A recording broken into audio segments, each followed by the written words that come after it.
All right, nerds, welcome back to the news. This week we have some ripples that are going across the entire nerddom that are potentially going to be shaking fundamental foundations of the things that we know and love. We're going to get there. We first have maybe a foundational reimagining of everyone's favorite mutants and some possible high top tier actors that are being cast supposedly to play them. We're going to talk about that in the rumor mill. Then after years of quasi-silence, relative silence, in the respect of new music anyway, we have a very well-adorned metal band from the 2000s is potentially having a resurgence, and there's new music involved. We're going to talk about that. Plus, major developments with a very well-to-do video game powerhouse that does a certain science fiction series, or created one giant science fiction series, and then left their parent company to create another giant science fiction series, and now are trying to create yet a third giant science fiction series, but there's been some pretty epic setbacks that might just derail the entire company. So there is a lot of speculation, some long-awaited returns, and maybe even an implosion or two. Grab your dubby, sit back, relax, let's get into the news. Let's go, boys.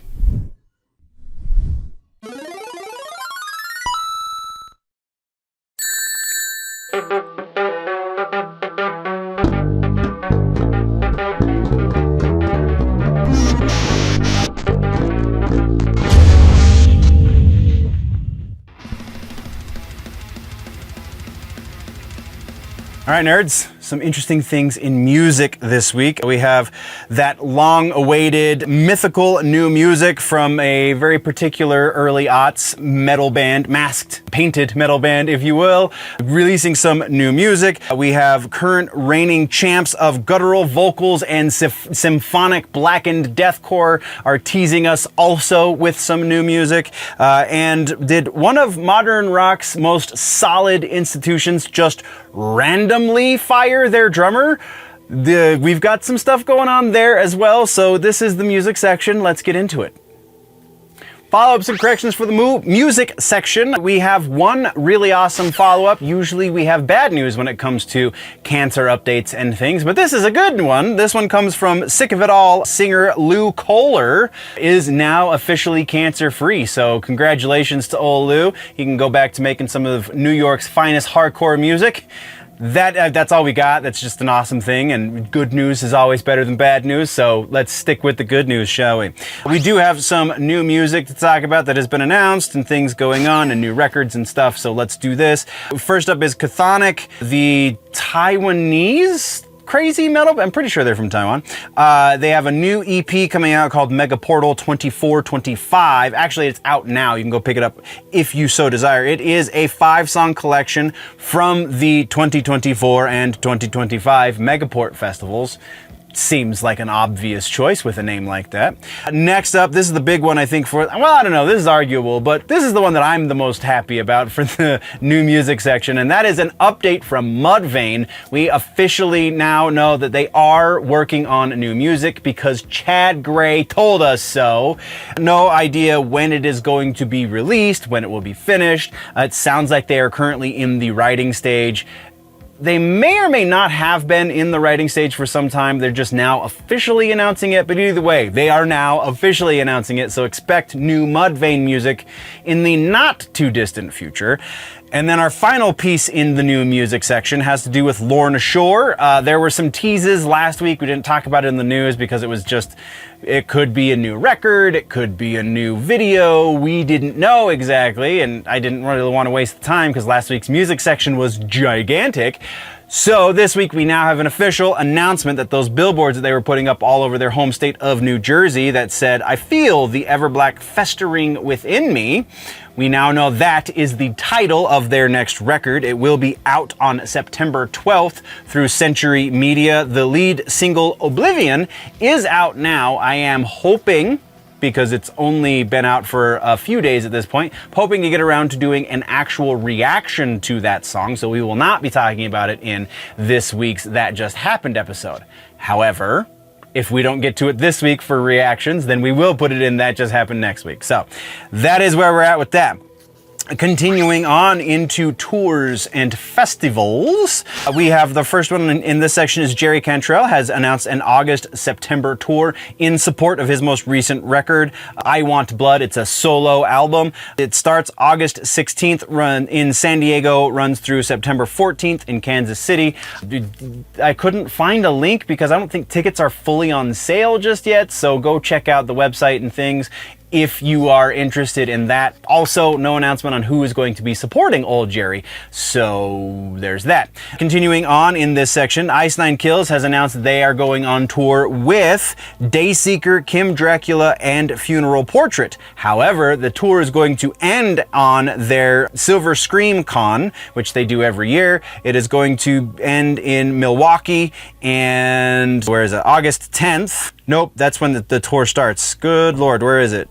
Silver Scream Con, September 13th, there we go, in Worcester, Massachusetts this year. That show will also feature the bands Mest and A Loss for Words, though it will not feature Kim Dracula. Tickets go on sale to the public May 23rd. There is currently a pre-sale. I do not have a pre-sale code for you, so you might have to find one on your own. The tour starts officially, again, August 10th in Milwaukee, Iowa, I think, or Wauke, I think, maybe. That's where it starts. It ends September 13th in Worcester, Mass. Like I said, there are a bunch of dates on this tour, so go check it out if you are so inclined. I honestly think that's going to be a hell of a bill with Kim Dracula and Ice Nine Kills on the same bill. That's going to be pretty nuts. Next up on the tours, like I said, Lorna Shore announcing things. Lorna Shore has also announced a new tour in support of said new album that will be coming out. This tour will be featuring Black Dahlia Murder, Shadow of Intent, and Peeling Flesh as support, so that is a hell of a bill. Lorna Shore is headlining this tour, which is weird because Black Dahlia Murder has been around a little bit longer, so in my mind has a little bit bigger pull, but I guess not. Yeah, so it starts September 17th in Pittsburgh, Pennsylvania, runs through October 30th in New York City, and tickets you can find a link down in the description if you are so inclined for that one. Again, kind of a hell of a bill considering Black Dahlia, Shadow of Intent, and Lorna Shore on the same bill. Peeling Flesh I can kind of go either way with. They're all right, but nothing that I'm really missing out on. Now let's get into some regular ass news, shall we? So regular ass news, first things first, Foo Fighters have officially fired drummer Josh Freese, one of the best drummers in the game right now.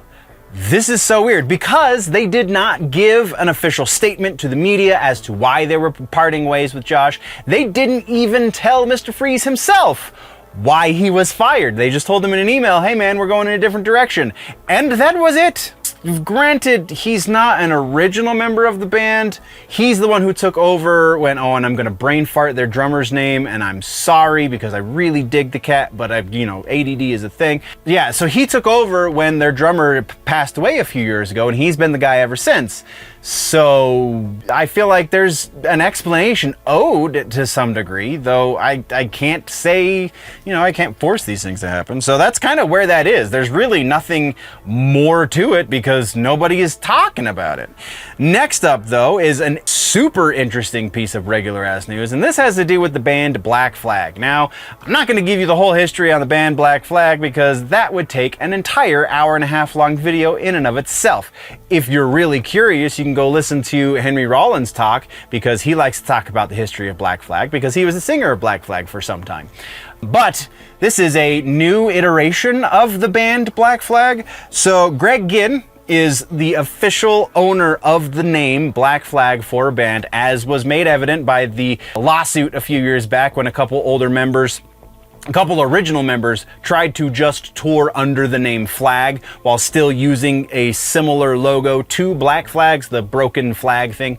And yeah, so it was a whole ugly mess, and it's Greg Ginn. If you know anything about the history of Black Flag, that's kind of how Ginn runs his companies, runs his business. So I feel like it should have been expected on the part of the other fellas, but it is what it is. Now Ginn is bringing Black Flag back. He has a new lineup, and they're currently working on new music, according to what he said in an interview. Now, again, this is Ginn, who, and like the entire rest of the lineup, so Greg Ginn is probably in his 50s, late 50s, maybe even into his 60s, because he's approximately the same age as Henry Rollins, and Henry Rollins is almost 60, so that would make sense. Maybe he's in, I can't remember, and somebody's going to call me out in the comments section. Please do. I welcome it, because I don't know and I can't recall certain information off the top of my head unless it's in my notes, and I take amazing notes. So, but yeah, the entire rest of the band, though, look like they're in their 20s. So there is like a 40-year age gap between Ginn and the rest of his band, and that seems just really strange to me.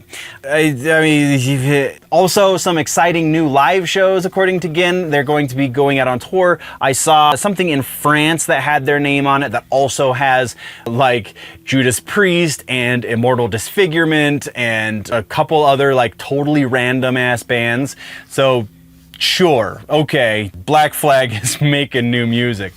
I feel like this is going to be a little bit like an episode of Jerry Springer, where it's like you just want to look away, but you can't. It's just me getting personal with this, but that is what we have for regular ass news in music this week. Let's talk about some suggestions. Our suggestion this week is a new-ish record. Came out about 2 years ago. Last year, actually, 2024, not 23. Might have been 23. I can't remember. Either way, it is Unto Others, and it is their most recent record, Never Neverland. This, I mean, they don't like to be pigeonholed as a goth rock band, but this definitely scratches that goth rock itch, so there's that. They're also kind of awesome. They have a great sense of humor, as evidenced by the song Mama Keeps the Door Closed at Night. Some standout tracks on this record are Butterfly. That is one of my top 10 songs that has come out in the last decade. That track is great. I also have a weird thing for goth music right now, so you know, take that with what you will. Take with that what you will. Regeki is another standout track, and then Suicide Today is one that I honestly didn't think I would like. The first time I listened to it, I was like, I mean, it's all right, but the more I listen to it, the better it gets, and I just can't help but rock out to it. This whole record, honestly, just can't help but rock out to it. If you're down for something maybe not so aggressive, but still in the vein of aggression and also quite dark, then absolutely this is your recommendation for the week. It is Unto Others, Never Neverland. Go check it out. All right, nerds, our May sale is up. We do have our special shirt for May. I know it's only 2 weeks, but that's the way the last one went too, so that's the way this one's gonna go. Although the shirt was up a little bit longer than the sale is active. So, and I will put on screen what the code is to get your discount, because I haven't decided exactly what it is, but by the time this episode goes up, it will be active. But we do have our May shirt. It is Metal Nerd. I am a metal nerd, and so anyone else out there who joins me in that celebration, you now have a shirt that you can show the whole world your true metal nerd colors. So go check out. Actually, we're going to have 3 different metal nerd shirts. Only one of them is active right now, but throughout the course of this 2 weeks, I will have all 3 of them up. So go check out the store. Again, link in the description. You can go do that. I'm super pleased with the way these shirts are turning out, so go check them out, go buy one. That is our sponsor, I guess, for this. So now let's jump back into the news. And then in gaming, we have some significant blips on the radar this week. It is a beloved veteran studio is kind of on the ropes potentially for some pretty big scandals going on. We're going to talk about that. A certain galactic war effort is about to face its most dire challenge yet. New DLC for one of the big fan favorite game, and did one of our most legendary RPGs of all time just quietly reappear and then outsell the original version. Like, yeah, there's that, and then some other things. Let's talk about some gaming and tech. Gaming and tech, we have no follow-ups, we have no corrections, but we do have trailers. And our first one, actually, isn't really a trailer, and our second one actually isn't really a trailer, but there's gameplay footage and things. So first up, we're going to talk about Helldivers 2, the new Heart of Democracy DLC. New major update for Super Earth is coming. Watch. There are 2 links for this in the show notes. Go watch the first one. That's just the regular ass trailer for the DLC. Go watch the second one. There's some stuff that the developers have put in here that are secret. They're kind of keeping under wraps and waiting for the fan base to find out. There's some hints and things in there. Also, a bit longer of a showcase of what to expect from this new DLC. It looks pretty freaking awesome. I wish I could play this damn game, but I have to just live vicariously through all of you wonderful people who can play it on your computers or have a PS5. So yes, I mean, it's worth a look at the trailer. This game is just a lot of fun, just even to watch, so I can only imagine how fun it is to play. Continuing on, our other trailer this week has to do with Hyrule Warriors Age of Imprisonment. We got some behind the scenes action over at Nintendo, kind of. Really, it's behind the scenes with Koei Tecmo, because that's who's developing the game in association with Nintendo, because the main Zelda team, the main Link, I think that they're called the Zelda team. That team is actively working on a new game for the Switch 2, so the new Hyrule Warriors game has been farmed out to somebody else. That's how they did the last Hyrule Warriors game too. I'm a fan of hack and slash stuff just because it's mindless. I'm a bigger fan of Zelda, so putting those 2 things together I think is a hell of a lot of fun. I think this trailer kind of does a good amount of hype building, even though, again, it's not really a trailer. It's like 5 minutes of behind the scenes stuff with a couple of the developers. It's awesome. Go check it out. That's what we've got here for trailers. Let's talk about regular ass news. We don't have a lot in number of regular ass news, but we do have a giant story here that has been developing over the course of the last week. Kind of, the more we find out, the worse this gets for Bungie. That's right, we're talking about Bungie. So if you don't know, I am going to give you the TLDR. We're not going to get into great specificity because I honestly kind of ran out of time and I couldn't get into some of the details I wanted to in my research. So I will point you in directions so you can find in even more specificity, should you so desire to get to really just start hating on Bungie. So what the hell are we talking about? Well, Marathon is the next big Bungie game, and it is very likely about to get pushed back. It's very speculative, that what I just said, but stick with me here. So Bungie is notorious for borrowing assets, if you will, for utilizing fan art, if you will, inside of games and then not crediting the original creator of said art. And they get caught usually about every time they do it. And every time they do it, they're like, oh, sorry, we didn't know. But at this point, it's become a pattern, and saying you didn't know isn't going to cut the mustard anymore. So for Marathon, what we have is an artist she's a freelance artist. I'm not going to remember her name because it's not in the notes again. I took kind of garbage notes, always do. We're just doing broad strokes here, folks. All right, so there's an artist who is a freelance artist, and she's on LinkedIn, and she has some of her stuff up on LinkedIn, and then mysteriously, some of her artwork has found its way into the alpha testing phase of Marathon, which is weird, right? So Bungie, it created this big hubbub, and Bungie got wind of it because they had no idea that this was going on. I'm speaking very sarcastically right now.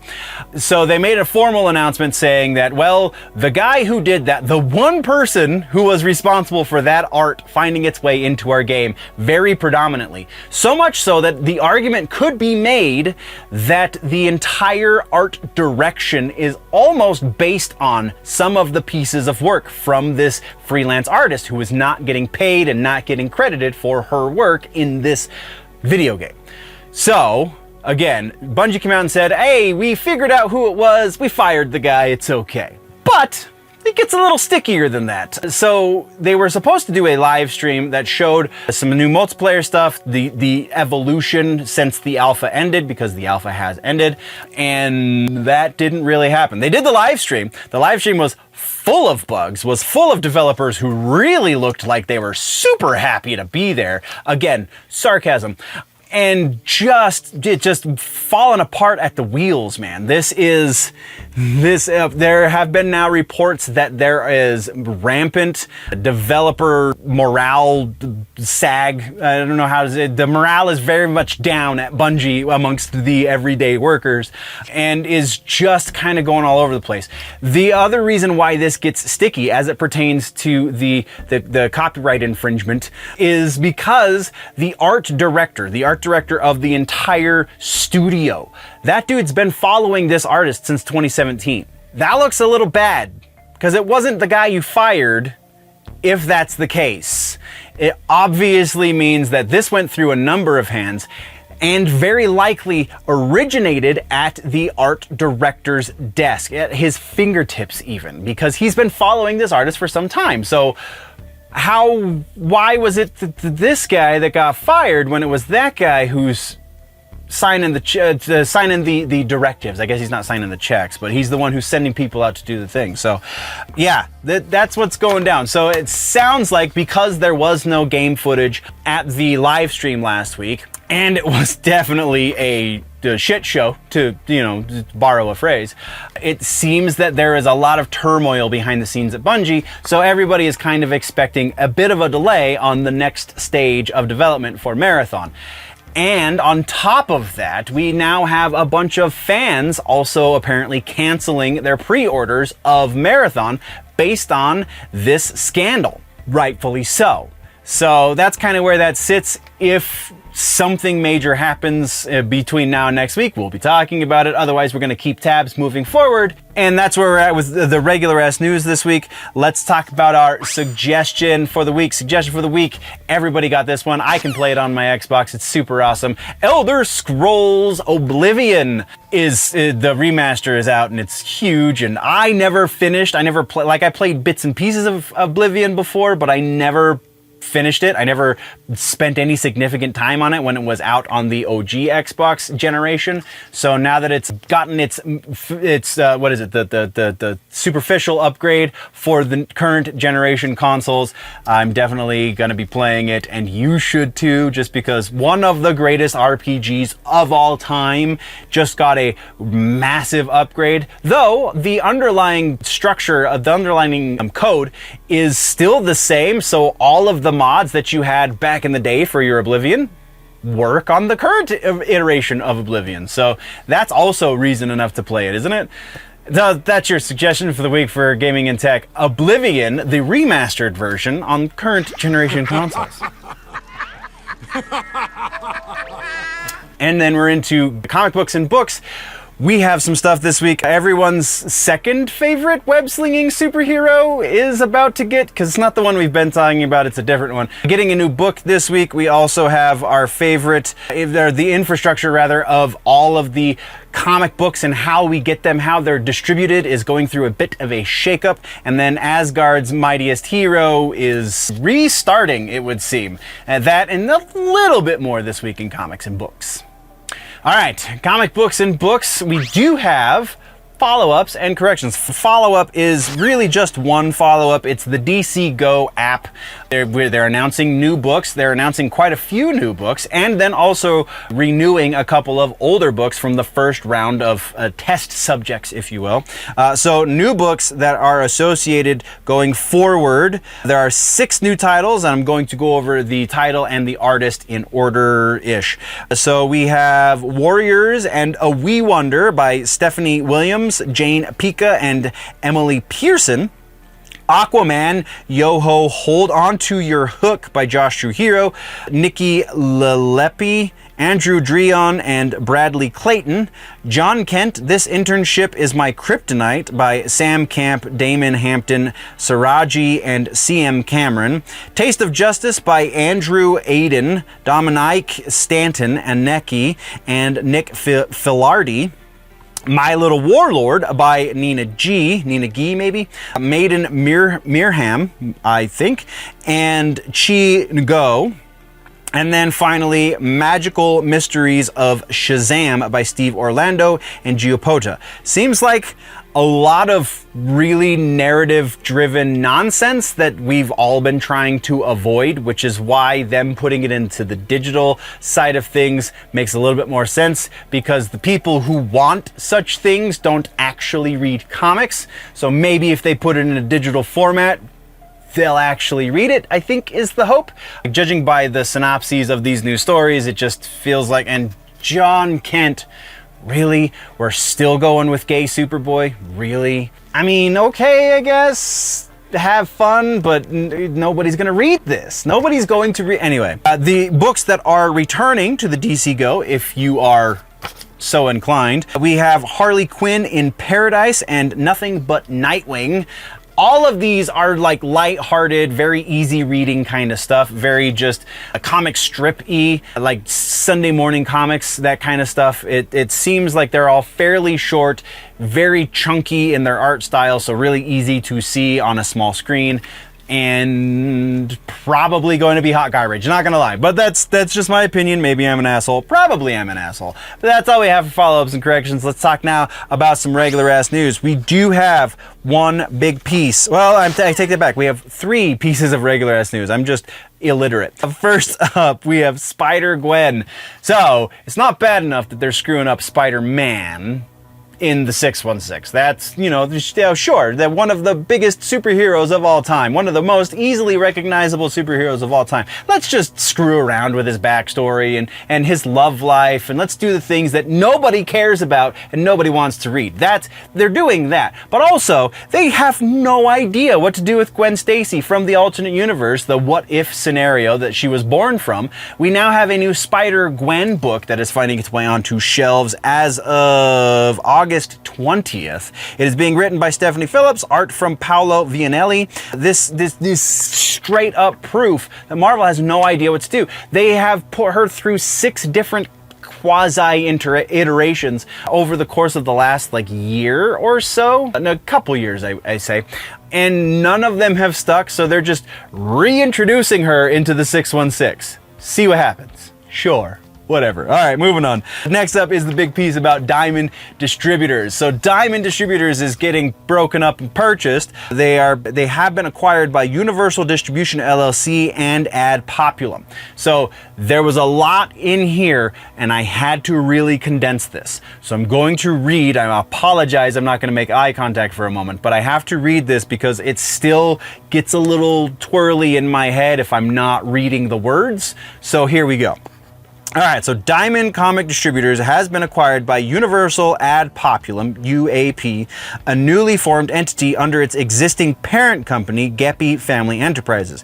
The internal restructuring follows Diamond's loss of exclusive distribution deals with major publishers, indicating an adaptation to a less dominant market position. The move aims to improve service, invest in technology, and diversify into collectibles and gaming. However, the loss of exclusivity necessitates competition and may result in continued distribution complexities for retailers. While intended to strengthen Diamond, this restructuring reflects a changed direct market landscape where its long-term stability and service improvements remain uncertain, potentially impacting independent publishers reliant on its network and the overall flow of comics distribution.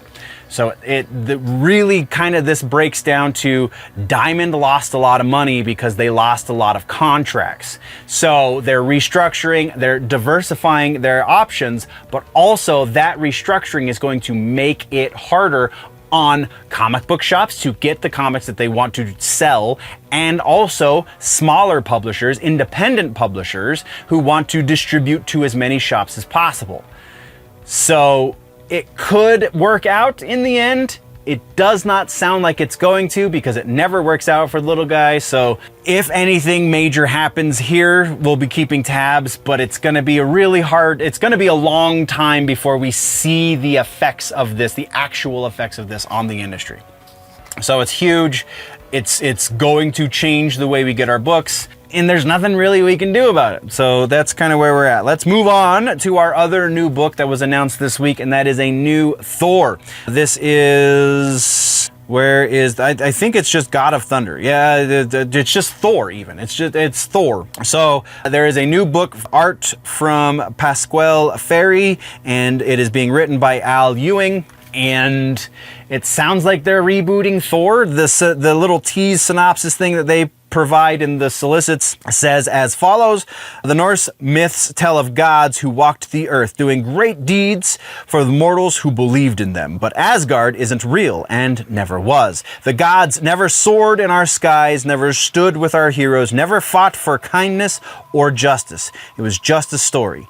Nobody's coming to help us. But somewhere in the city, a man is waking up. A man with a hammer. So intriguing, yes.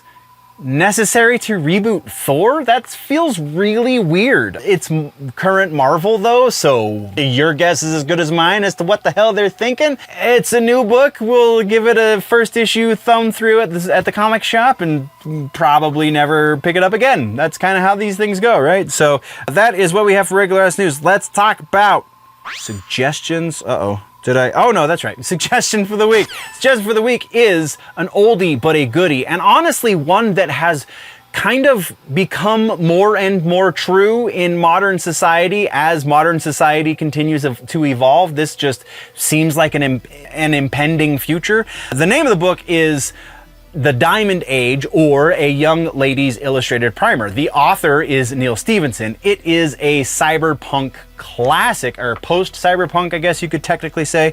So picture this. We're stuck in a futuristic nanotech society, and basically nanotech is king. Society is fractured into wild, culturally distinct tribes called files. Think neo-Victorians living alongside hardcore Confucianists. And the key to everything is an interactive, AI-powered book designed to educate a young girl from a privileged background. But plot twist, it falls into the hands of a poor forgotten kid named Nell. What unfolds the incredible journey of education, class struggle, crazy tech. I'm talking like matter compilers and AI out the wazoo. And how one little book can literally shape a person and potentially the world. It's dense, yes, but in awesome fashions that make you feel smarter for having read it, kind of like finally mastering a complex Mortal Kombat combo, like the biggest 55% combo you could think of. Plus, the world building in this book is just, it's perfect. It's so brilliant. And again, seems to be becoming more and more true the further we get down this AI rabbit hole. So that is your suggestion for the week. Legitimately one of the best science fiction books ever written, The Diamond Age, or A Young Lady's Illustrated Primer, as written by Neil Stephenson. Go check it out. And our other sponsor spot this week, this sponsor spot, I guess, is for Dubby, channel partner Dubby. They have some new flavors going on. They also have a buy two, get one free deal. You cannot mix the generally nerdy deal and the buy two, get one free, but the buy two, get one is only for tubs. So if you get tubs and do the buy two, get one, and then you get like a shaker bottle or maybe a sampler pack or something, you can use the generally nerdy code on those. So go do that. But the new flavors that they launched this week is Shadow of Monarch Surge and Igris Strike. Both of those are from an anime that I am unfamiliar with from Crunchyroll called Solo Leveling. They have teamed with Crunchyroll. This is an official partnership for this. Season 2 of Solo Leveling is available on Crunchyroll. If you want to go watch that, then by all means. Those shaker bottles that I spoke of a moment ago, those are running for 15 bucks. The flavors still running at 40 bucks, but you know, you get discounts when you buy through Generally Nerdy, baby. So go get your caffeine fix. Also, don't forget we have the newer flavors that they've added into regular rotation is S'mores, Tiger's Blood, and Oda's Restoration Potion, I believe is, or Restore Potion. That one I didn't fully realize was still active. It is a tart fruity candy. The tiger's blood one is the dragon fruit strawberry, which I still really want to get. And also s'mores is, well, s'mores. So those are, my favorite though is the California, this one right here. It's a Calio cream. Here, there we go. Calio cream. Dubby, this is the stuff, man. Nootropics, all of the things. I read the proper vocabulary in a longer, just go check out. You can get a discount on your caffeine. Helps your brain think, helps your body react, helps you be alert when you're doing the stuff. And you know, if you got long gaming sessions, you got long editing sessions, you got long work sessions in general, then Dubby is the way to go. And that is our channel partnership. Super excited that Dubby is doing this with us. And thank you very much. And let's get back to the video. This week in TV streaming, we have some flickering signals from the square box in front of our face that is showing us a new trailer for a prequel series we've been keeping tabs on. We also have our favorite purveyor of gothic teenage angst, that was a mouthful, is about to return, and what's the deal splitting out her next semester into 2 parts. And then we have another round of high-stress culinary chaos from one of the channel's favorite TV shows. We got a new trailer there as well. There's some other stuff going on. It's honestly mostly trailers, but let's talk TV and streaming. All right, we got no follow-ups for TV this week. We do have a few trailers, and honestly, some great stuff in trailers. Let's talk about this. First up, we have Welcome to Derry, the It prequel series. It's coming this fall. No specific date given just yet. To HBO Max, as we all know, and it feels like a lot of rehashing what the hell already happened in the, like, based off of this trailer. It's like the same story that we got in the It movies proper and in the It book, but with different set of characters and set earlier in time. So like, why are we motivated to see this? This just feels wrong in so many ways. But go watch the trailer. Tell me how you feel. Maybe I'm wrong. Maybe I'm an asshole. Probably I'm an asshole. Next up is Tomb Raider. Oh, that's not trailer, that's in the regular ass news. I put it in the wrong spot.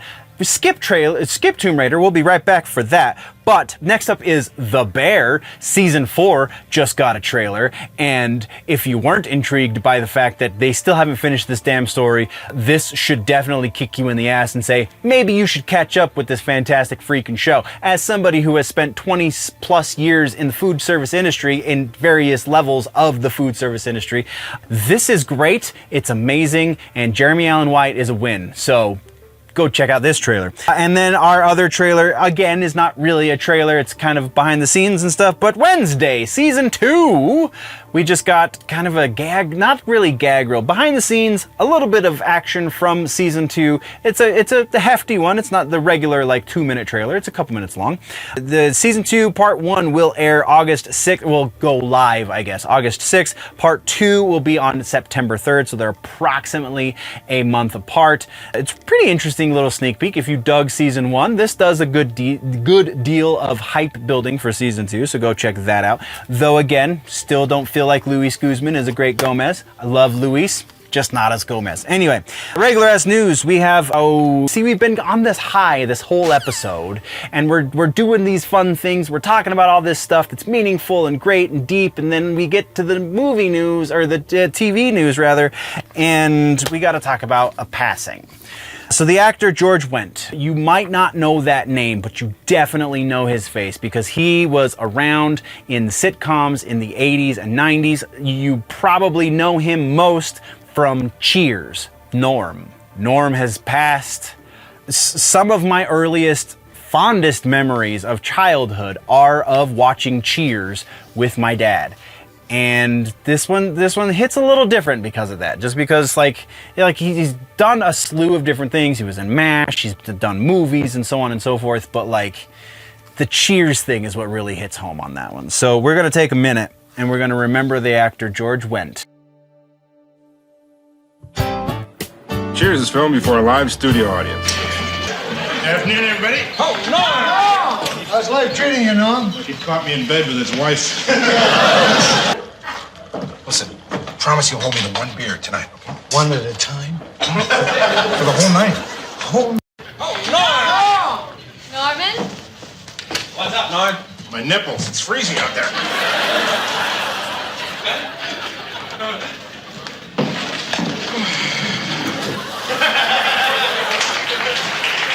Rough day, Norm? Yeah, Vera read Woman's Magazine over the weekend. Article says you gotta put romance back in the marriage. Oh, you're in trouble. Yeah. She says I gotta act like we're courting, right? I got to call her up for a date, buy her flowers, take her someplace fancy. Well, that sounds good. Yeah, I'm a romantic guy, so I go down the corner, use the payphone, call her up. She turns me down. Who needs Yeah, no, how Who come needs you and Vera never had any kids? I can't, Coach. Gee, I'm sorry, Norm. I look at Vera, I just can't.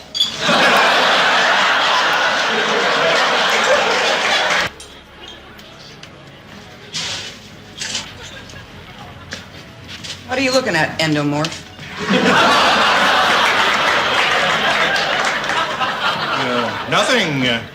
Nothing, sir. All right, let's come back.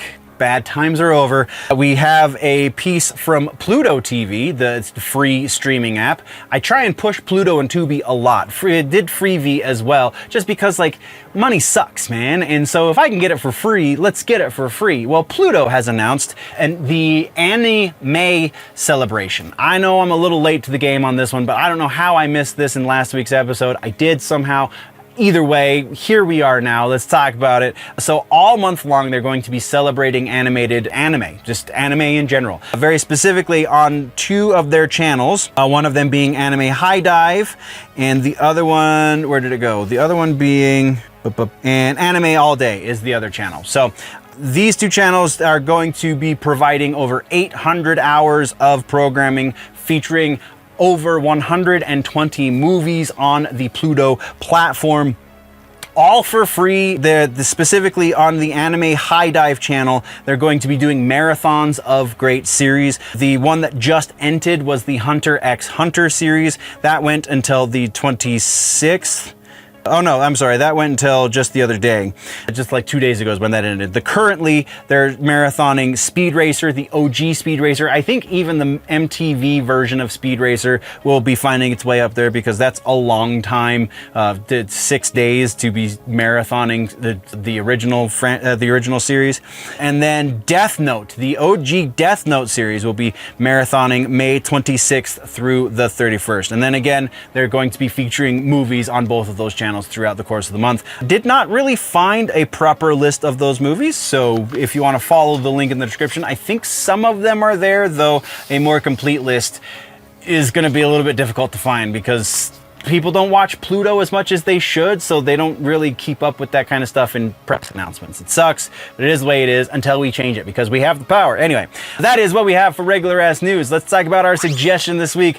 It's the same one that we had last week just because I finally finished the series and I think you should too. It is The Pit up on HBO Max. It is not generally the kind of thing that we recommend on Generally Nerdy. However, there's a lot to nerd out about on this series because if you are into the production of content and video content at that, then there is seriously so much here that you really have to like get deep.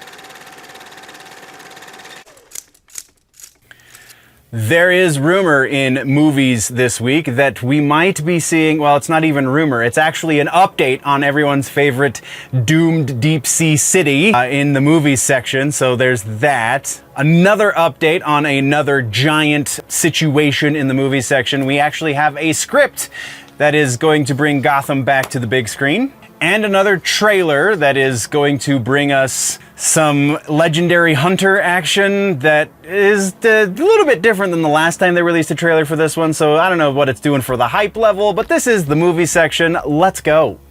All right, follow-ups, corrections, movies. We got a couple. First up, we got a follow-up finally on BioShock. The movie is happening. It actually is moving forward. We have word from director Francis Lawrence. He has an initial draft of the movie, of the script rather. It was penned by Justin Rhodes, who did the Unreal Tournament and the Warhammer 40K episodes of Secret Level over on Prime. And also originally original screenwriter, Michael Green, stepped out, but like between the two of them, there's a lot to go on with this. It has been 3 years since we got any positive motion forward, but now it seems that with the regime change at Netflix, with the change of the writers, and you know, we got the director set a little while ago in Francis Lawrence, maybe that is great things and we're going to be seeing it 2026, 2027? 26 is probably a little bit overzealous in the hopes there, but by 2027, man, that sounds totally feasible. So crossing our fingers, we'll be keeping tabs. Let's move on. Next up, we have finally an update again on the Batman 2. Not just James Gunn saying you guys are crazy for believing those rumors about it being canceled or whatever the hell, but we now officially have Matt Reeves has turned in his script for the movie. There is now at least a version of a script. It still has to be approved. Actually, no, I'm pretty sure Gunn has approved it. That's not to say it's going to be the final version of the script, but it is something to start doing pre-production on the movie for. So thank God we're actually on some sort of track with this movie, because we don't want Robert Pattinson to be like 60 by the time they actually film it, because that'd be ridiculous. And then another thing, this one's actually kind of quick because we already knew that Toy Story 5 was going to be a thing. We just got a couple of casting updates, one very specific casting update actually. Conan O'Brien, Coco himself, Mr. Red Hair with the thing and the crazy on the hot ones, he has been cast in a new character for the 5th movie called Smarty Pants. The movie is still on track for release June 19th of 2026. So we're still a year away, but it's gonna be a short year, I bet. That is what we have for follow-ups. Let's talk about trailer. So the first trailer here is that Predator movie, Killer of Killers. It's the animated movie. When we talked about this previously, I was confused and none of you called me on it. So give me all of your nerd cards right now. But yeah. When we first talked about this, I thought it was going to be a series because, I don't know, I missed the part in the announcement that said it was going to be a movie, and the trailer looked to be different art styles, so it kind of made sense that they were going to do a series. But that is apparently not the case. It is going to be a movie. It's all one art style. I am an idiot. Thank you very much. It is going to, no release date for it just yet. It's going straight to Hulu. It is the same director as Prey, so just so you know, if you didn't like Prey, maybe you're not going to like this one much either, but Prey was actually not terrible, so it wasn't even that bad at all. Yeah, so go check that out. It does a little bit for the hype building, but like, I mean, it's Predator. You're going to go watch a Predator movie regardless. And then the other one that kind of took me by surprise, I didn't fully remember that they were working on this, and that is Zootopia 2 has dropped a new trailer. The release date on this one is November 26th, so this year, not that far out. Yeah, go check it out. It's a lot of fun. Zootopia 1 was a lot of fun. Zootopia 2, also going to be a lot of fun, it looks like. That's what we got there. Let's talk about some regular ass news. We have one sizable piece, kind of, and that has to do with the Deathgasm movies. If you don't know what this is, it is a horror comedy set around a metal band that comes from New Zealand, I'm pretty sure is where these guys filmed.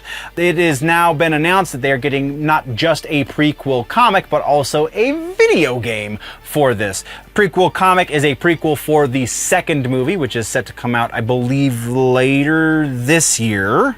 Yeah, I didn't write down the date because, again, amazing note taker, this guy right here.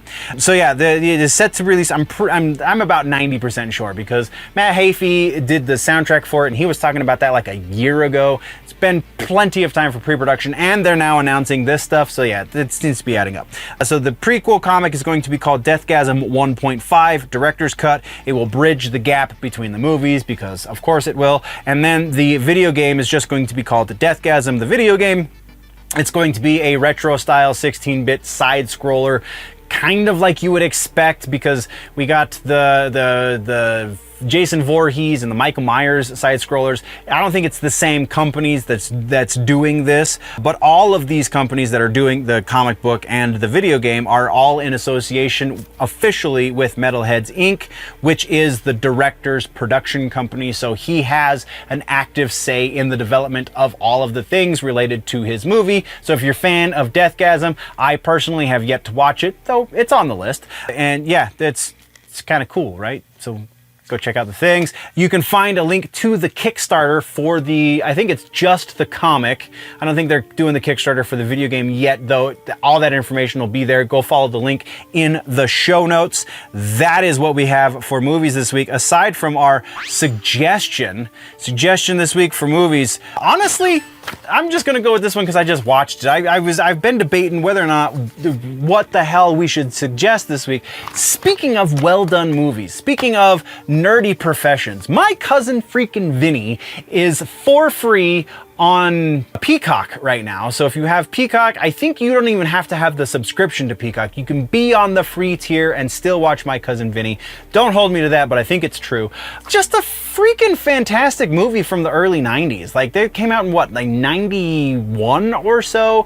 And again, literally just watched it before coming to film, and I can't speak highly enough of this. You have Joe Pesci just in one of the... When I think of Joe Pesci roles, this is usually the first one. I know the Goodfellas things is usually what other people think of, but I mean, it just kills it here. He kills it.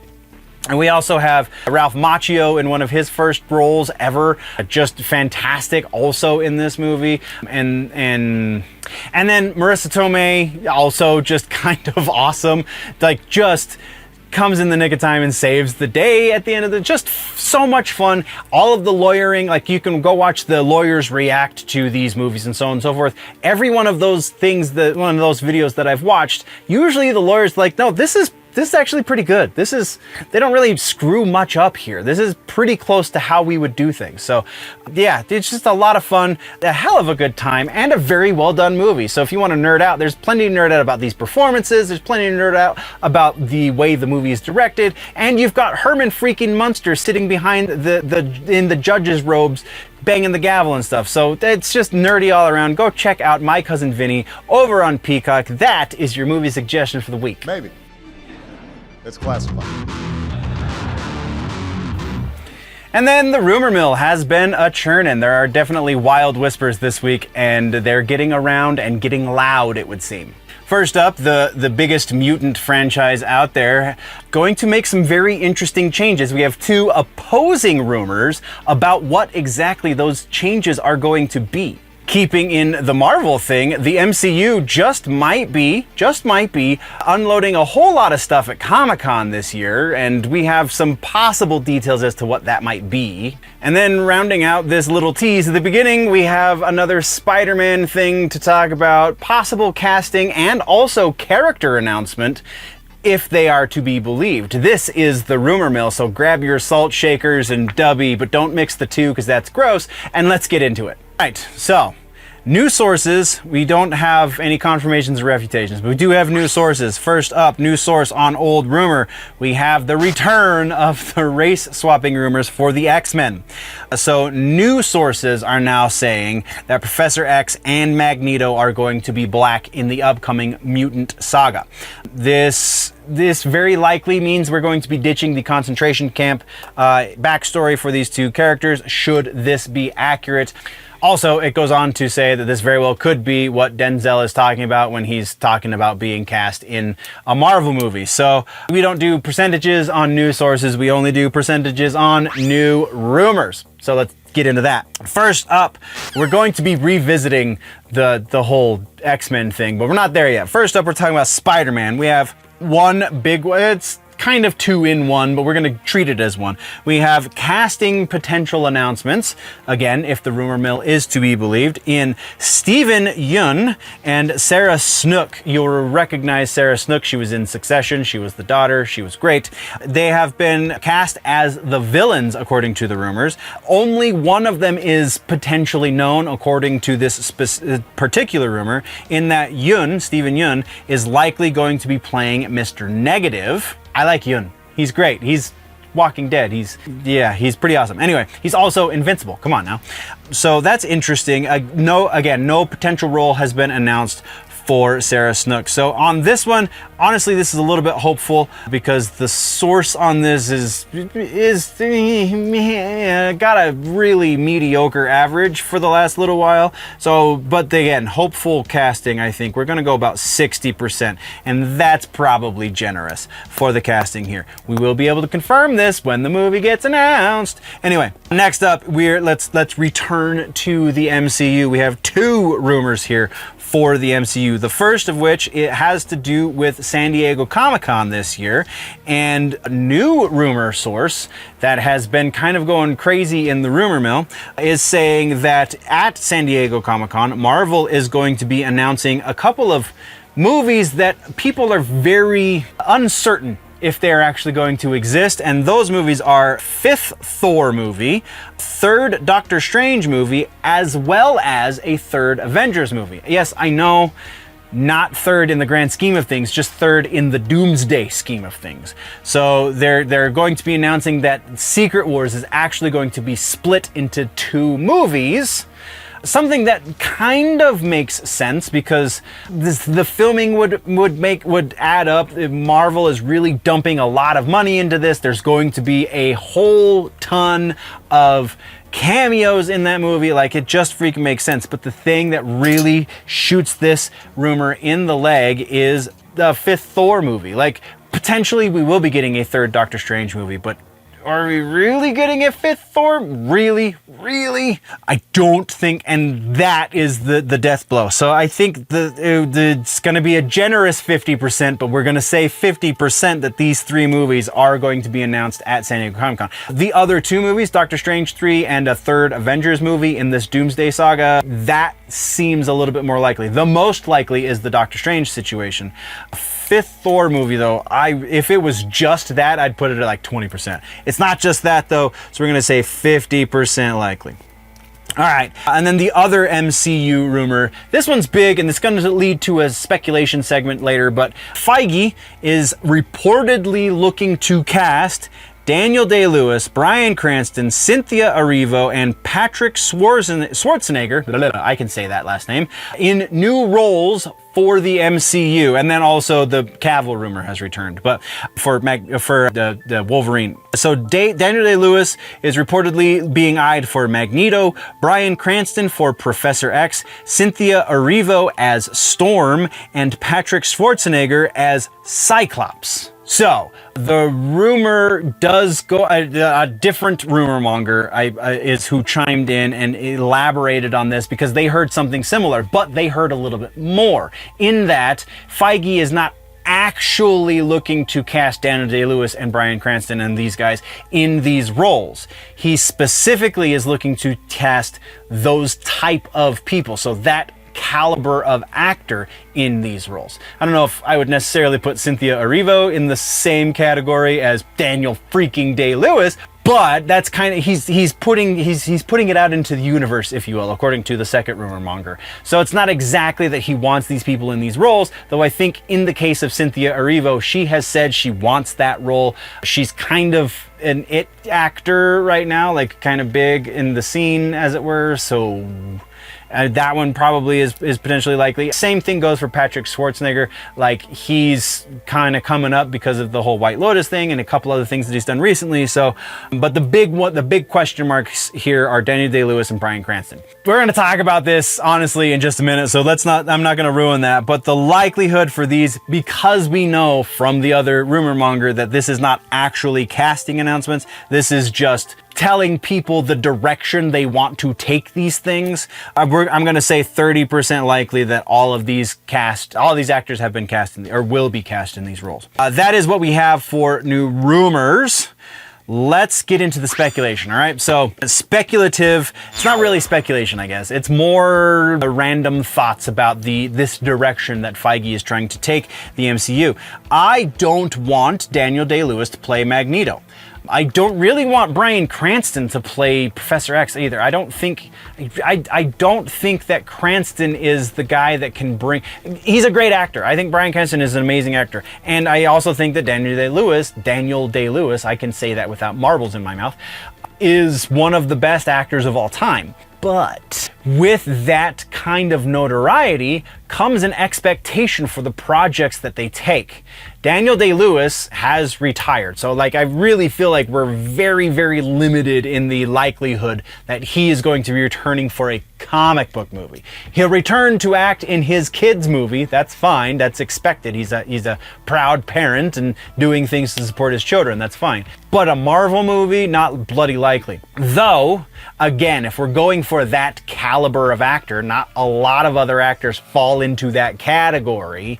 So if we're looking for somebody with a Daniel Day-Lewis kind of gravitas, I don't think that that is going to do well in the MCU, because the MCU as it stands right now, as we're going to be introduced to these characters in this big event movie, it's not going to lend itself well to the performance for these giant actors, because, I mean, I know Patrick Stewart and Ian McKellen are huge actors in and of themselves, but that was a different situation by many counts.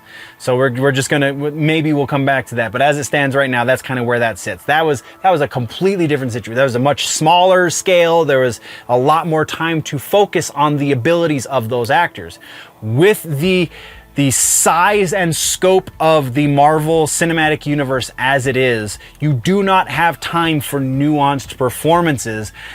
Exactly. Like, yes, nuance is always good for a live action movie. You always need to see that kind of stuff, but the kind of nuance and gravitas that actors of that caliber would bring to this would require them to be the focus of the movie the entire time, effectively. Like, they need to be one of the two leads. And in a Marvel movie that is going to be as gigantic as probably they're going to be coming out in Secret Wars, as gigantic as Secret Wars, there's no way we're going to be able to appreciate them as an actor. It will be very, very much them showing up for a paycheck. And I think we owe it, as artists, we owe it to these actors to give them the platform to create their art. And this is not that.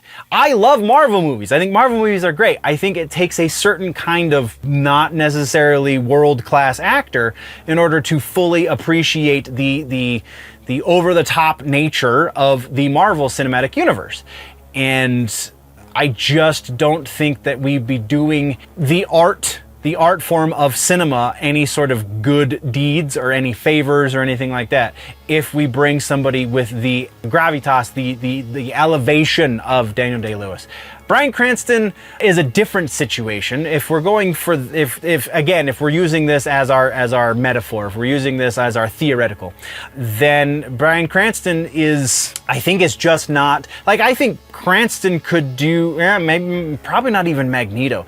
I just feel like his energy is too dark for Professor X, but also it feels a little more chaotic. And this is probably going because my biggest frame of reference for him is Malcolm in the Middle, because I still haven't finished Breaking Bad, but it just feels, he feels a little bit more chaotic. He feels a little bit more all over the place. Again, he's a great actor. Fantastic, like one of the best. His daughter actually is in The Pit, which is a great show. Go watch it. Anyway, but again, one of the best actors. Just, I feel like his energy is incorrect for the role of Professor X. So if we're looking for somebody with Cranston energy to play Professor Xavier, I think we've missed the mark again. Again, the thoughts on Cynthia Erivo and Patrick Schwarzenegger, whatever. Henry Cavill would be fantastic as Wolverine, but honestly could probably only do it for about 8 years before he wanted to move on, maybe aged out of the role, etc., etc. So I don't think that's going to stick. I think we will see him as Wolverine at least one more time. I've already said that on the channel before, but I just don't think he's the long-term 616 Wolverine. So that's kind of where I'm at with that. It just, I know it's a little... So let's talk now about some housekeeping, shall we? So apologies, the week got away from me again, so this one's gonna be late as well, but last week was really late. Like, almost didn't happen late.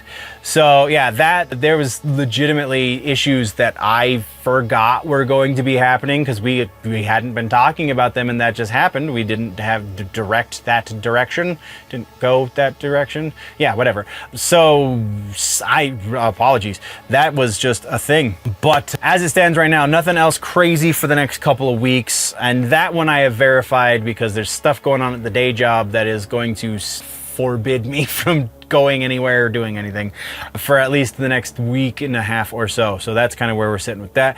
Thank you very much, nerds. That's where we're killing this episode for joining me. I appreciate every one of you who sits around and listens to me ramble. I appreciate those of you who want to join the conversation in the comments sections even more because, I can actually give you appreciation or just have conversation with you in the comments. That is a thing that I like to do as well. So thank you very much, nerds. We will see you in the next one. Don't forget to like, subscribe, share the show with everyone you know, because that is the only way a show like this can grow. So please your friends, your enemies, whomever, your family, your dog. This is hopefully going to be the year that we finally get into the creator program and I can start focusing a lot more on the channel because I have big ambitions that are hampered by the fact that this is not paying the bills yet. So that being said, I appreciate your faces, nerds. We will see you in the next one. Before we go, always remember that if it's generally nerdy, it's probably here.